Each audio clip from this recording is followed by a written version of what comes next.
Nick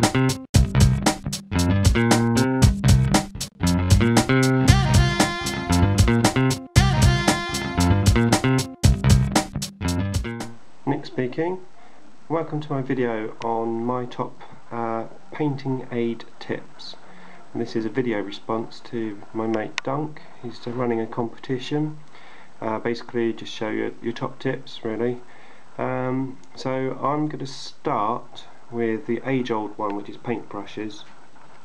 And I know that probably a lot of people out there already done this, but just very quickly, basically Games Workshop, only two brushes worth buying, and that's the tank brush and the dry brush. Forget buying all the others. Maybe the stipple brush, I haven't used that to be fair, maybe that would be okay, but the normal painting brushes, they're just rubbish. They just don't last very long at all and they splay out. What I tend to use are these. Basically there's two versions. There's the Reaper brushes, but I find those difficult to get in the UK, so I use Series 7 Winsor & Newton brushes, and I have four altogether. I do the 0, a 1, a 2, and this very fine detail one, which is a 5 to 0.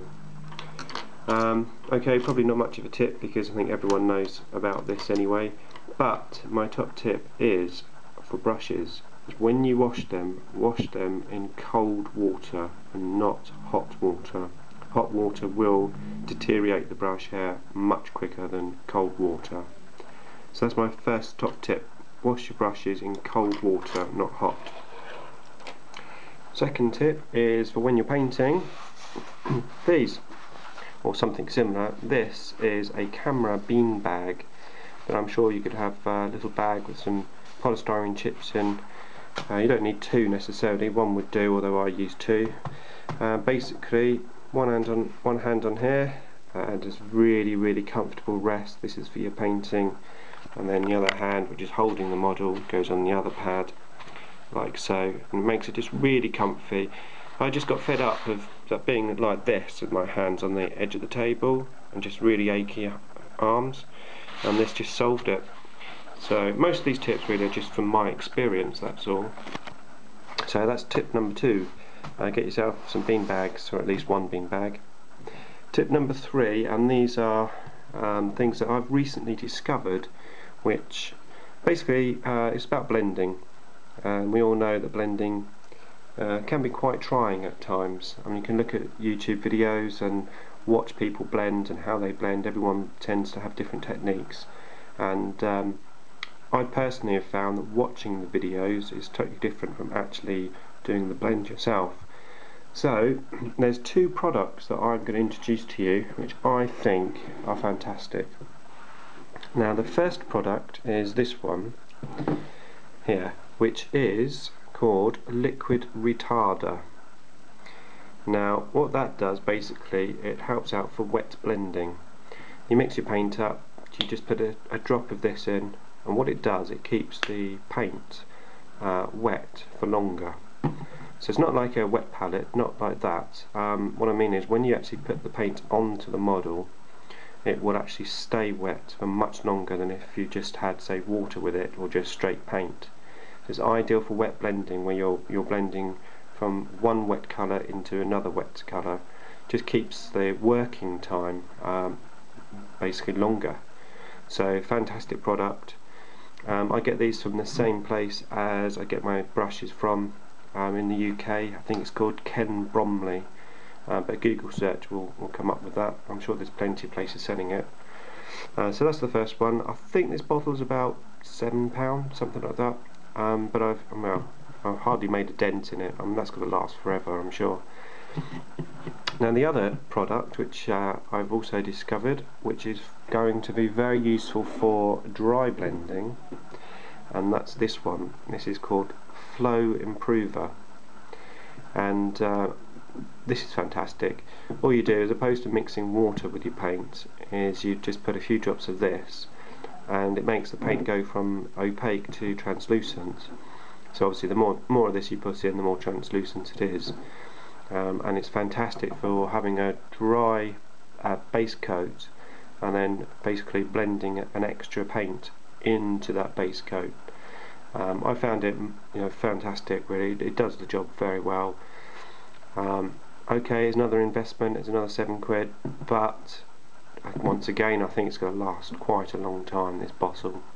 I've only recently discovered these, but I have to say I personally would recommend those.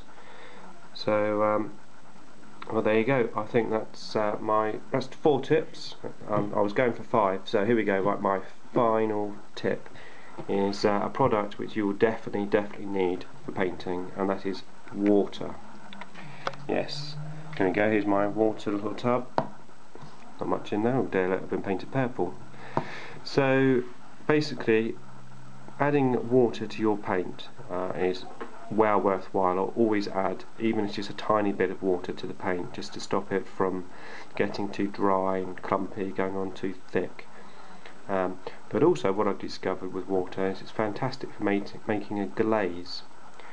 Ever done some highlights? You've done your final highlight, maybe just adjust off white colour, so you're highlighting up to green, and then when you look at the model it just looks too stark, too bright.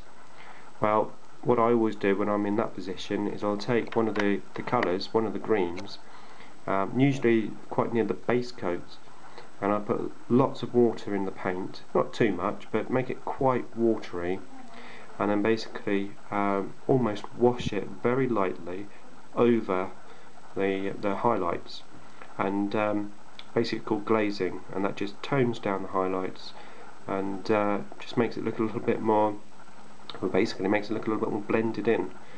So if you ever get in that position, it might be worth having a try. I'd experiment on a test piece first though, just in case.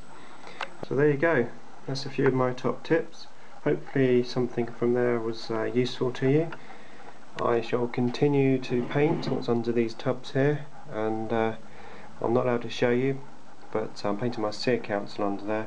I say I'm not allowed to show you, I just don't like showing off my models until they're fully painted. Half painted, nobody gets to see them. So there you go. If you like my video, then please rate and subscribe to my channel, and also rate and subscribe to Dunk's channel, because it's a fantastic channel and Dunk is a fantastic guy.